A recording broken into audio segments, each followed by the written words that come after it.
Hello everyone. तो आज मैं चैप्टर लेके आया हूँ matter and it's kinetic theory. तो सबसे पहले ये जानना ज़रूरी है कि आखिर ये मैटर क्या है। ठीक है, तो कोई भी चीज़ जिसमें मास हो और वो स्पेस ऑक्यूपाई करती हो, तो बच्चों we know that that is an matter. Matter anything that has mass and occupy space. ठीक है, तो क्या क्या चीज़ है जिसमें मास होता है और वो स्पेस ऑक्यूपाई करती है, like air, water, solid, living beings. ठीक है, तो इन सब में मास होता है और ये स्पेस ऑक्यूपाई करती हैं। अब आप पूछेंगे कि सर जो है एयर एयर में कैसे मास है। हाँ बच्चों, तो आप बैलून लीजिए, दो बैलून्स लीजिए। ठीक है, दोनों बैलून्स को आप मेजर करिए। ठीक है, उसके बाद में आप देखेंगे कि जो है उसके बाद उसमें एयर फिल करके उसको मेजर करिए। एक बैलून को एयर फिल करके मेजर करिए और एक बैलून को ऐसे ही मेजर करिए। ठीक है, उसका वे करिए। ठीक है, तो आप क्या देखेंगे कि जो जिसमें एयर फिल है उसका वेट अलग आएगा एज कम्पेयर टू जिसमें एयर फिल नहीं की गई है जिस बैलून में। ठीक है, तो इतनी सी बात है, तो इसलिए एयर भी हमारा मैटर है। ठीक है, तो मैटर बच्चों क्या है, जिसमें मास हो और जो स्पेस ऑक्यूपाई करता हो। ठीक है, तो सॉलिड हमारा सॉलिड, लिक्विड, गैस, तीन हमारे फॉर्म्स में हमारा स्टेट में हमारा मैटर एग्जिस्ट करता है। ठीक है, तो एलिमेंट्स की जैसे बात करें तो प्योर सब्सटेंस जो और ज़्यादा ब्रेक डाउन ना किए जा सके वो हमारे क्या होते हैं, एलिमेंट्स होते हैं बच्चों। ठीक है, क्या होते हैं, एलिमेंट्स होते हैं। ठीक है, तो ये जो एलिमेंट्स होते हैं या कोई भी सब्सटेंस आप एटमॉस्फेयर में देखते हैं तो उसकी सबसे स्मॉलेस्ट यूनिट जो होती है वो बेटा क्या होती है, एटम होती है।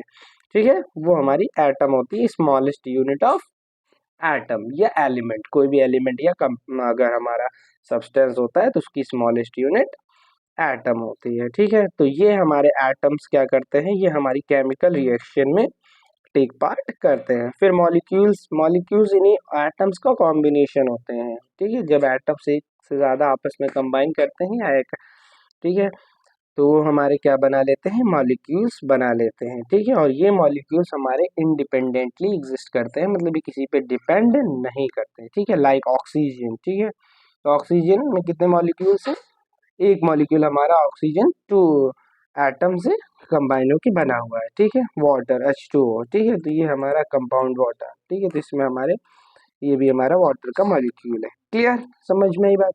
उसके बाद हाँ की आइडियाज में हम बात करें तो मैटर हमारे स्मॉल स्मॉल पार्टिकल से बनता है, जैसे जिसको हमने बोल दिया है एटम। ठीक है, और ये हमारे जो टाइनी पार्टिकल्स हैं ये हमेशा मूव करते रहते हैं, बहुत ज़्यादा स्मॉल होते हैं, इनको हम नेकेड आई से नहीं देख सकते। ठीक है, मोशन। ठीक है, तो जो हमारे, क्योंकि हमने बताया है अभी कि जो हमारे पार्टिकल्स हैं वो हमेशा मूव करते रहते हैं। ठीक है, तो इसी मोशन को एक्सप्लेन करता है मैटर की प्रॉपर्टीज। ठीक है, मैटर की प्रॉपर्टीज जो है मोशन एक्सप्लेन करता है, तो ये चीज़ हम अभी आगे पढ़ेंगे काइनेटिक मॉलिक्यूलर थ्योरी में। ठीक है, तो हाँ, तो देखिए काइनेटिक थ्योरी ऑफ मैटर क्या होती है। ठीक है, तो मैटर के जितने भी पार्टिकल्स हैं वो कंटिन्यूअस मोशन में रहते हैं। ठीक है, matter consist of particle in a continuous motion, एक रैंडम मोशन में हमारे जो पार्टिकल्स होते हैं मैटर के वो हमारे रैंडम मोशन, कंटिन्यूअस मोशन में रहते हैं। यही हमारी क्या है, काइनेटिक मॉलिक्यूलर थ्योरी। तो आपने बच्चों पढ़ा होगा क्या, kinetic energy and potential energy. ठीक है, तो पोटेंशियल एनर्जी, कोई भी बॉडी अगर स्टेट ऑफ रेस्ट पे है, ठीक है, तो वो कौन सी एनर्जी प्रोसेस कर रही है, वो हमारी पोटेंशियल एनर्जी प्रोसेस कर रही है। अगर कोई भी बॉडी हमारी मोशन में है तो वो कौन सी एनर्जी प्रोसेस कर रही है, वो हमारी काइनेटिक एनर्जी प्रोसेस कर रही है। Likewise the same thing is that यहाँ भी हमारे पार्टिकल्स हमारे मोशन में है, तो that means the particles are in kinetic energy. ठीक है, समझ में ये बात, क्लियर। हाँ, तो एक चीज़ और, अगर हम टेम्परेचर को इंक्रीज करते हैं तो हमारी काइनेटिक एनर्जी भी बढ़ेगी। ठीक है, तो टेम्परेचर यहाँ क्या है, डायरेक्टली प्रोपोर्शनल है kinetic energy. If we increase the temperature, then the kinetic energy also going to be increase. ठीक है, समझ में आई बात। ठीक है, तो इसी वजह से हमारा सॉलिड लिक्विड में कन्वर्ट हो सकता है, लिक्विड गैस में कन्वर्ट हो सकता है। ठीक है, तो इसमें क्या करते हैं, काइनेटिक एनर्जी के चेंजेस इन्वॉल्व है। कभी हम काइनेटिक एनर्जी इंक्रीज कर देते हैं, कभी हम काइनेटिक एनर्जी डिक्रीज कर देते हैं, उसी अकॉर्डिंग हमारे मॉलिक्यूल्स का मूवमेंट होता है। ठीक है, समझ में आई बात। उसके बाद एक और चीज लिखी है, जो हमारे पार्टिकल्स होते हैं वो एक दूसरे पे फोर्स लगाते हैं, एक दूसरे को अपनी तरफ अट्रैक्ट करते हैं। ठीक है, उस फोर्स को हम बोलते हैं इंटरमॉलिक्यूलर फोर्स ऑफ अट्रैक्शन। ठीक है, तो ये इंटरमॉलिक्यूलर फोर्स क्या होती है, ठीक है, मॉलिक्यूल्स जो है आपस में जो अट्रैक्ट करते हैं, पार्टिकल्स अपने आप में अट्रैक्ट करते हैं, तो उसको हम इंटरमॉलिक्यूलर फोर्स ऑफ अट्रैक्शन बोलते हैं। अब ये मॉलिक्यूल्स में थोड़ी सी गैपिंग होती है, ठीक है, छोटे छोटे मॉलिक्यूल्स जो होते हैं उनमें थोड़ी थोड़ी गैपिंग होती है, जिसको हम इंटरमॉलिक्यूलर स्पेस बोलते हैं, ठीक है बच्चों। इंटरमॉलिक्यूलर स्पेस मतलब थोड़ा थोड़ा गैप होता है, जैसे ये हमारा एक मॉलिक्यूल है, ये मॉलिक्यूल है, ये मॉलिक्यूल है, ये मॉलिक्यूल है, तो यहाँ पे इनके बीच में क्या है, थोड़ी थोड़ी स्पेस हमारी है, ठीक है, तो इसी को हम क्या बोले, इंटरमॉलिक्यूलर स्पेस बोल रहे हैं। इज दैट क्लियर बच्चों? ठीक है, तो जितनी ज्यादा स्पेस होगी, ठीक है, उतनी ज्यादा भाई हमारी फोर्स कम लगेगी, कम स्पेस होगी तो फोर्स ज्यादा होगी। तो क्या समझ में आया, इंटरमॉलिक्यूलर फोर्स कब ज्यादा होगी, जब हमारा स्पेस कम होगा, यानी पास पास में मॉलिक्यूल है।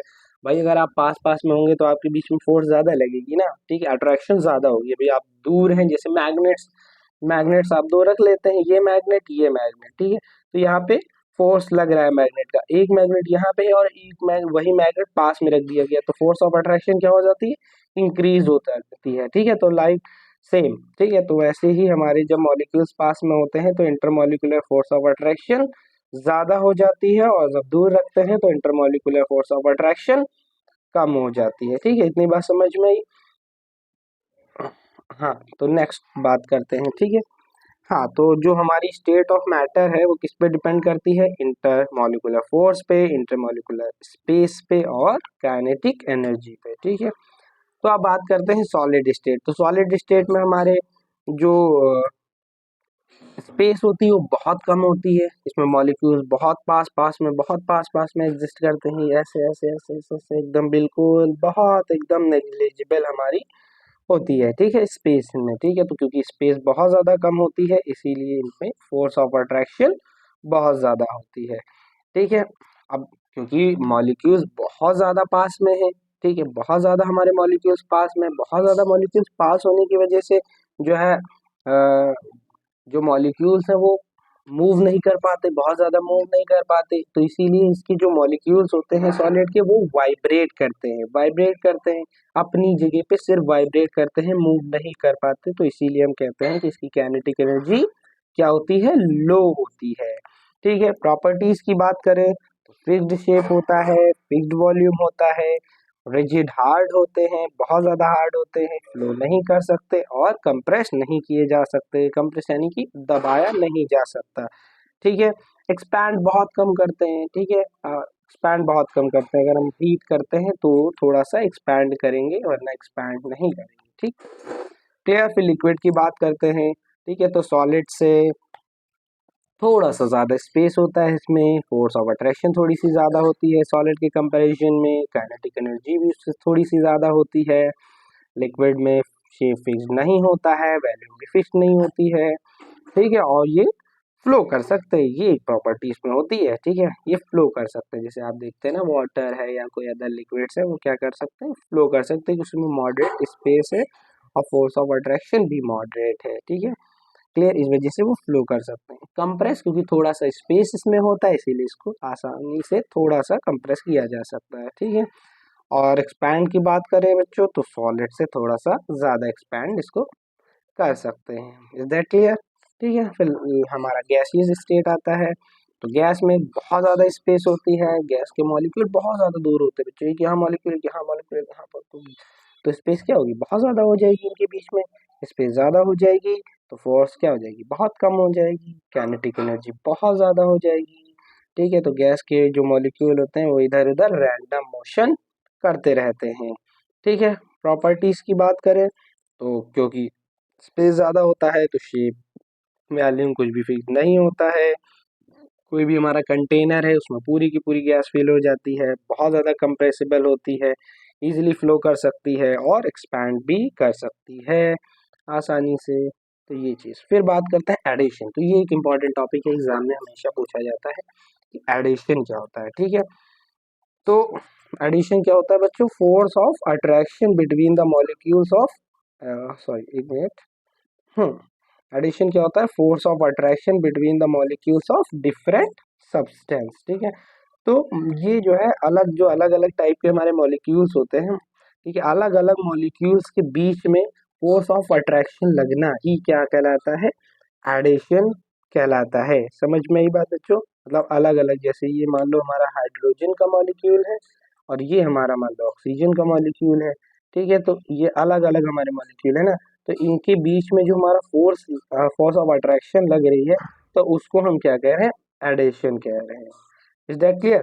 ठीक है, तो ये अनलाइक सब्सटेंस में लगता है किसी भी सब्सटेंस को अदर सब्सटेंस से चिपकने में, यानी स्टिक होने में हेल्प करता है। ठीक है, और बहुत सारी हमारी daily processes with the help of addition हो पाती है। ठीक है, तो अगर हम एडिशन की एग्जांपल की बात करें, ठीक है, तो जैसे हमारा ये ग्लास ग्लास आपने बच्चों देखा होगा, ठीक है, तो ये जो ग्लास मान लो है, आप बढ़िया डायग्राम है ये, ठीक है, तो देख सकते, तो ग्लास की ये साइड साइड में क्या हो जाती है, थोड़ी थोड़ी वाटर ड्रॉपलेट्स हमारी स्टिक हो जाती है, आपने देखा होगा बच्चों साइड में, ठीक है, वॉल्स पे। तो ये क्यों हो रहा है, बिकॉज ऑफ एडेशन। ठीक है, तो ये हमारा अदर सब्सटेंस है, हमारा ग्लास अदर सब्सटेंस है और जो हमारा वाटर है वो अदर सब्सटेंस है। तो ये जो है वाटर की ड्रॉपलेट्स और ग्लास सब्सटेंस, ये इनके मॉलिक्यूल्स आपस में फोर्स ऑफ अट्रैक्शन लगा रहे हैं, जिसकी वजह से ये इससे चिपका हुआ है। ठीक है, तो दोनों के डिफरेंट मॉलिक्यूल्स हैं। क्लियर, इतनी बात समझ में आई? ठीक है, और ink sticking on paper, paint stick on walls. ठीक है, तो ये सारे एग्जांपल्स आपके एडिशन में होगा। ठीक है, तो ये तो बहुत ज़्यादा इंपॉर्टेंट है। ठीक है, तो पेंट जो है वॉल्स पे विद विद अगर एडिशन फोर्स नहीं होती तो स्टिक नहीं हो पाती। ओके, नेक्स्ट पोजीशन फोर्स, ये भी एक इंपॉर्टेंट फोर्स है। ठीक है, अब अगर फोर्स ऑफ अट्रैक्शन क्या लगे, सेम सब्सटेंस के मॉलिक्यूल्स पे लगे। ठीक है तो वो हमारी क्या कहलाएगी, force of attraction between the molecules of same substance. ठीक है, यानी कि यहाँ पे भी मान लो हाइड्रोजन का सब्सटेंस हम कह सकते हैं और यहाँ भी हाइड्रोजन का है अगर हमारे मॉलिक्यूल, तो इन दोनों के बीच में सेम सब्सटेंस के मॉलिक्यूल्स के बीच में अगर हमारा फोर्स ऑफ अट्रैक्शन लगता है, तो in that case we can say that the this is a position. ठीक है, फोर्स। Clear, understand? ठीक है, तो ये सॉलिड में बहुत ज़्यादा होती है, ठीक है, लिक्विड में कम होती है और गैस में बहुत ज़्यादा कम होती है। ठीक है, तो इससे सब्सटेंस आपस में जो है बॉन्ड रहते हैं। ठीक है, तो एग्जांपल की बात करें जैसे वाटर की ड्रॉपलेट्स, ठीक है, या सरफेस टेंशन ऑफ वाटर, ठीक है, या जो हमारे मॉलिक्यूल्स जो है आपस में जो है चिपके रहते हैं in the form of drops. ठीक है, तो वहाँ पे वाटर की अलग अलग ड्रॉप्स हैं, तो सेम ही है जैसे यहाँ पे, एक मिनट,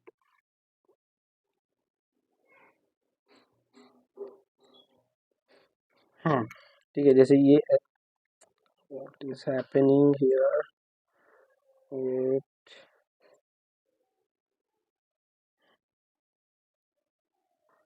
यस, तो जैसे ये H2O हो गया और ये H2O हो गया। ठीक है, तो ये आपस में जो है मान लो फोर्स लगा रहे हैं। ठीक है, तो वाटर हमारा एक ड्रॉप बना ले रहे हैं। ठीक है, ये थोड़ा सा H2O का एक जो है वाटर की ड्रॉप और एक H2O का ड्रॉप, तो ये आपस में क्या हो रहा है, कंबाइन करके एक थोड़ी सी बड़ी ड्रॉप बना रहे हैं। ठीक है, एक साथ में रुक पा रहे हैं, तो क्यों, because of the force position. ठीक है, बात समझ में? तो ये हो गया हमारा पोजीशन। ठीक है, उसके बाद में लास्ट हमारा बचता है, तो आप क्वेश्चन बताएंगे मुझे, आंसर करेंगे। ठीक है, कमेंट्स में, what happen two molecules in solid when it melts. ठीक है, तो मॉलिक्यूल्स के साथ क्या होता है जब वो सॉलिड में होते हैं और वो मेल्ट होते हैं। तो ये होमवर्क है बच्चों, करके आइएगा, कोई भी डाउट्स हो आप पूछ सकते हैं। Okay, thank you for watching.